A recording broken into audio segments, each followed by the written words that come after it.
الحمد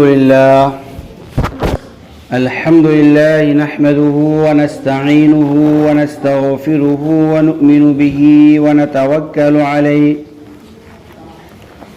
ونعوذ بالله من شرور أنفسنا ومن سيئات أعمالنا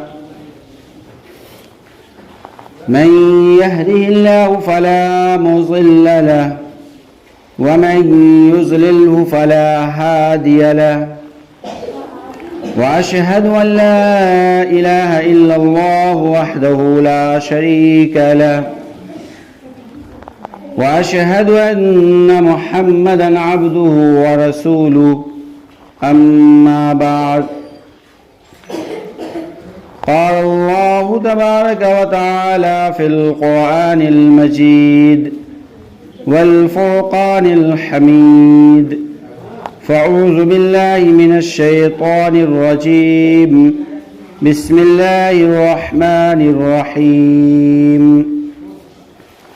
إن عدة الشهور عند الله 12 شهرا في كتاب الله يوم خلق السماوات والأرض منها 4 حرم ذلك الدين القيم صدق الله العظيم وصدق رسوله النبي الكريم نحن على ذلك لمن الشاهدين والشاكرين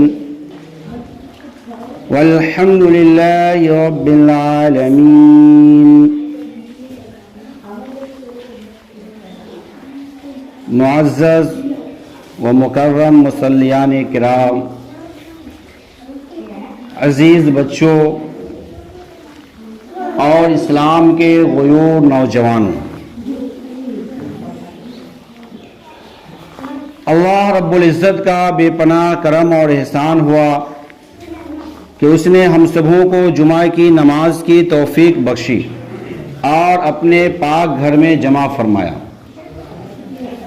اللہ پاک سے دعا کریں کہ اللہ پاک میرے جمع ہونے کو اور میری نمازوں کو قبول فرمائے، اور یہ دعا کریں کہ اللہ پاک مجھے حق بات کہنے کی توفیق دے اور پھر اس پہ ہمیں اور آپ کو سب کو عمل کی توفیق عطا فرمائے۔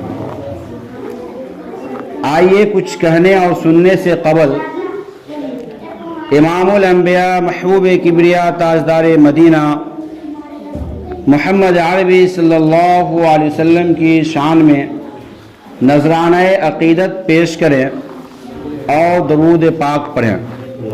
اللہم صلی علی محمد وعلی آل محمد کما صلیت علی ابراہیم وعلی آل ابراہیم انک حمید مجید۔ اللہم بارک علی محمد وعلی آل محمد کما بارکت علی ابراہیم وعلى آل ابراہیم انک حمید مجید۔ آقا مدنی جناب محمد رسول اللہ صلی اللہ علیہ وسلم کے دیوانے، ہم اور آپ یہ عہد کریں کہ جو بات میرے سامنے آئے گی اس بات پہ عمل کریں گے۔ عمل کریں گے نا انشاءاللہ۔ جو بھی بات کہی جائے گی قرآن و حدیث کی روشنی میں اس پہ عمل کی نیت سے سنیں گے تو میرا سننا بھی ثواب ہوگا۔ ابھی جو میں نے قرآن کریم کی آیت کریمہ تلاوت کی ہے، یہ سورہ توبہ کی آیت ہے۔ اس آیت کریمہ کے اندر اللہ رب العزت نے کہا ہے یوم خلق السماوات والارض منها 4 حرم، کہ اللہ پاک نے زمین اور آسمان کو بنایا، اس وقت سے مہینے کی تعداد کو جو رکھا ہے وہ 12 ہے، یعنی 12 مہینے کا 1 سال کہلاتا ہے۔ اور پھر اللہ پاک نے اس آیت کریمہ میں ارشاد فرمایا 4 حرم، کہ ان 12 مہینوں کے اندر جو 4 مہینہ ہے وہ حرمت والا مہینہ ہے، وہ عظمت والا مہینہ ہے، وہ برکت والا مہینہ ہے، وہ فضیلت والا مہینہ ہے، وہ کثرت سے عبادت کرنے والا مہینہ ہے۔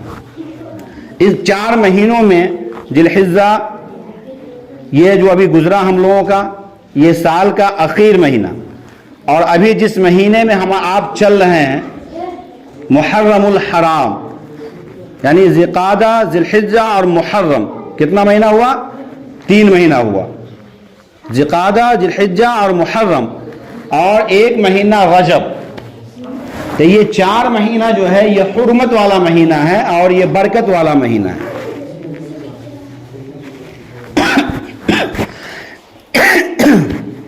کنارے میں سنت پڑھیے، کنارے میں۔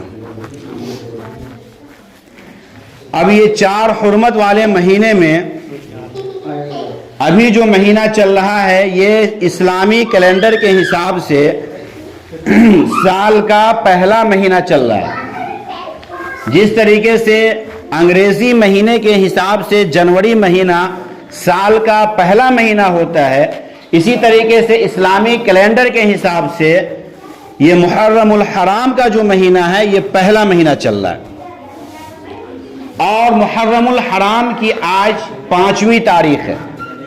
کتنی تاریخ ہے؟ 5ویں تاریخ ہے۔ ہمیں اور آپ کو اسلامی کیلنڈر کے حساب سے مہینے کا نام بھی یاد ہونا چاہیے، چونکہ جو مہینہ اسلامی کیلنڈر کے حساب سے ہے، جتنے بھی شرعی احکامات ہوئے ہیں یا جو بھی واقعات ہوئے ہیں وہ اسی مہینے کے اعتبار سے وابستہ ہے۔ لیکن آج ہم لوگوں نے اسلامی کیلنڈر کو بھلا دیا اور انگریزی کیلنڈر کو اپنا لیا۔ نتیجہ یہ ہوا کہ میرے نوجوانوں کو، میرے بچوں کو اور میرے بزرگوں کو اسلام کی تاریخ بھی یاد نہیں رہی۔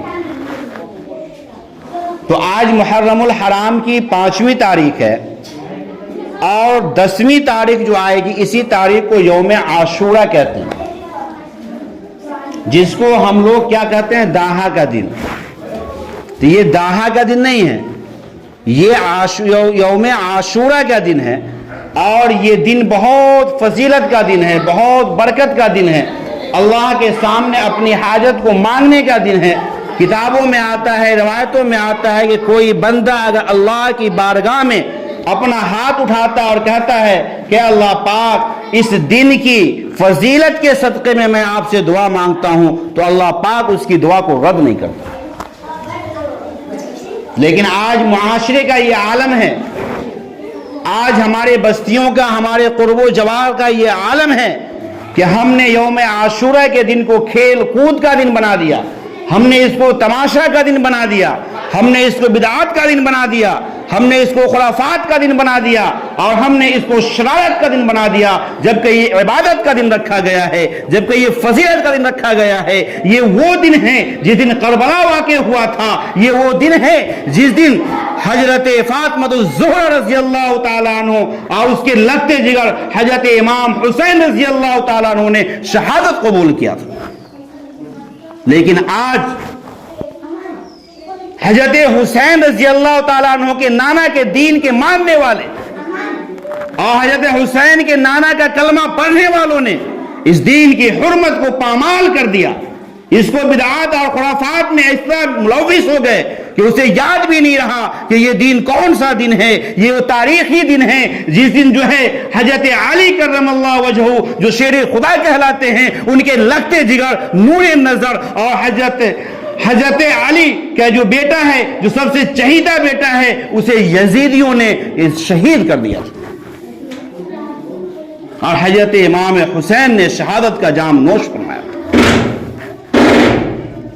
اسی کو کسی شاعر نے کہا ہے کہ نہ مسجد میں نہ بیت اللہ کے سائے میں، نہ مسجد میں نہ بیت اللہ کے سائے میں نماز عشق ادا ہوتی ہے تلواروں کے سائے میں۔ آج انہی کے نانا کے دین کے ماننے والے نہ جانے کیسی کیسی خرافات اور کیسی من گھڑت باتوں کو اس مہینے سے جوڑ دیا، بلکہ بہت سارے لوگوں کا تو یہ اعتقاد ہو گیا کہ اگر اس مہینے کے اندر کھچڑا نہیں بنائیں گے تو میرا یہ محرم نہیں ہوگا۔ بہت سارے لوگوں کا یہ اعتقاد ہو گیا کہ یہ دن جو ہے سیاہ دن ہے، بہت سارے خاندان کے لوگ اس محرم کے مہینے میں شادی بیاہ تک نہیں کرتے۔ میرے محترم، یہ غم کا دن نہیں ہے، بلکہ یہ شہادت کا دن ہے، یہ خوشی کا دن ہے، اور شاعر نے یہ کہا ہے کہ قتل حسین اصل میں مرغ یزید ہے، قتل حسین اصل میں مرغ یزید ہے، اسلام زندہ ہوتا ہے ہر کربلا کی بات ہے۔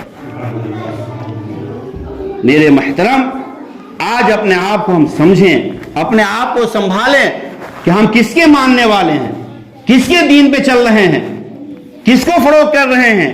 کیا آج یہ نوجوان یہاں بیٹھے ہوئے اپنے اندر جھانکے اور ہر کوئی اپنے اندر جھانکے کہ کیا واقعتاً ہم حسینی ہیں یا یزیدی ہیں؟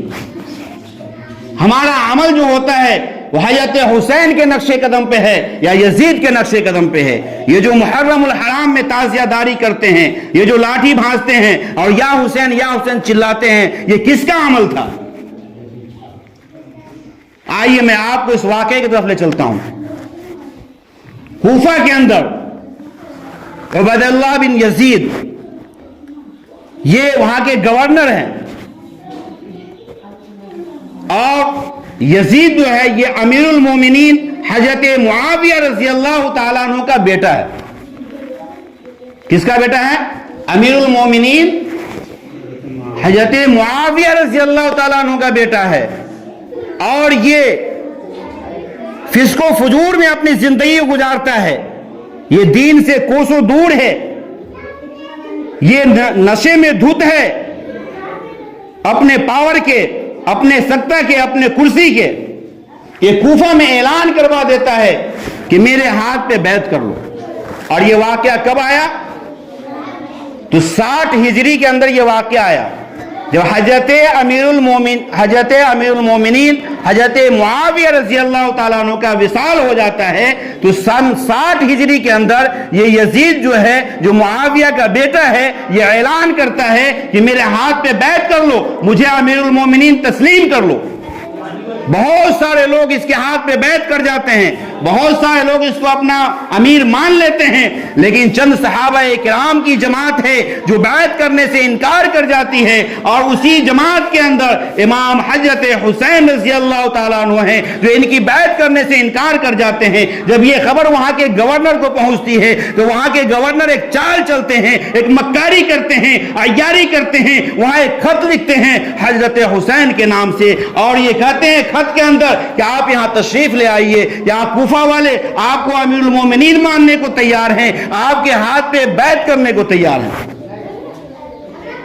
جب یہ خبر موصول ہوتی ہے تو حضرت امام حسین رضی اللہ تعالیٰ عنہ ایک صحابی رسول ہیں مسلم بن عقیل رضی اللہ تعالیٰ عنہ، مسلم بن عقیل رضی اللہ تعالیٰ عنہ کو بھیجتے ہیں کوفہ، اور کہتے ہیں وہاں کا جائزہ لو، وہاں کے حالات کو معلوم کرو کہ کیا حقیقت ہے۔